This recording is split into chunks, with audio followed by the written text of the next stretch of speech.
we could very easily substitute disruptive student for neglected student.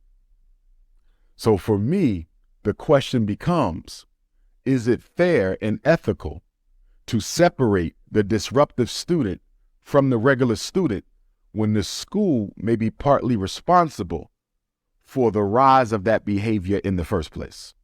What led that child to be the way that they are?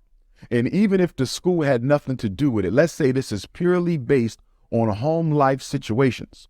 Since the school is the only structured atmosphere that this child will encounter, does the school not have a responsibility to address those issues that the child has, especially when the federal government and the state government has made behavior and the emotional health of students somewhat the responsibility of schools also? Here's what I would argue.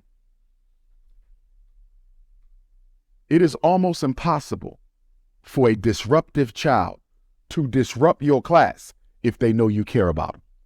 I have never seen a child disrupt the class who had a personal relationship with the teacher. When I train teachers on disruptive students, the first thing I tell them, this child already assumes you have an idea about who they are because the last teacher already had an idea about who they are. The best thing you can do with a disruptive student is treat them like they're not disruptive. Give them their respect. Second thing, meet with them one-on-one, look them in their eye, let them know you care about them, and let them know they can come to you at any time if they have a problem. It is easy to be disruptive towards a teacher who does not respect you. When I know you care about me, when I know you respect me, when we have a personal condition, all you got to do is look at me and I'm going to get back in order. Whenever there's an issue of disruption, I know there's a disconnect between the teacher and the student. And this is why I always tell teachers, a good teacher is like a good therapist.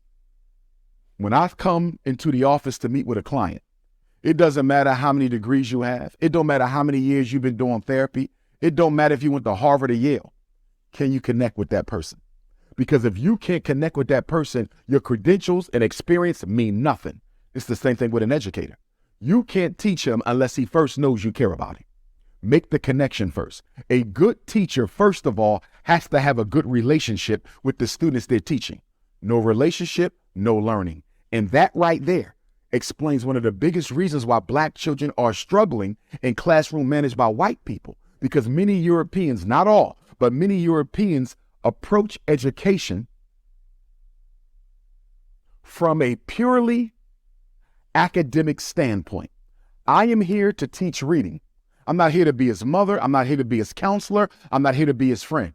That's okay if you teach in college. That is not okay if you teach in children.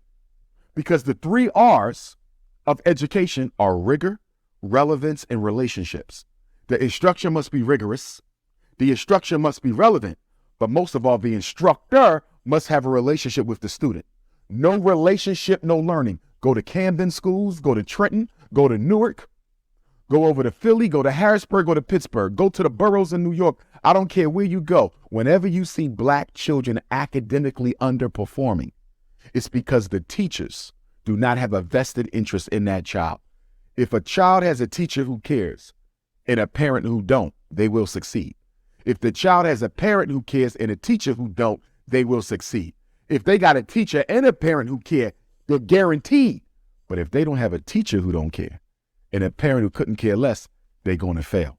That relationship piece is the missing ingredient. And the reason it never gets addressed is because of white female privilege. Most teachers are white women, and the government do not feel comfortable putting any pressure on them to build relationships. They walk into schools with the same emotionally detached attitude that correctional officers walk into jails with. Proof. I swear to tell the truth and nothing but the whole truth. Not the proof. Proof. I swear to tell the truth and nothing but the whole truth. Not the proof. Proof. I swear to tell the truth and nothing but the whole truth. Not the proof.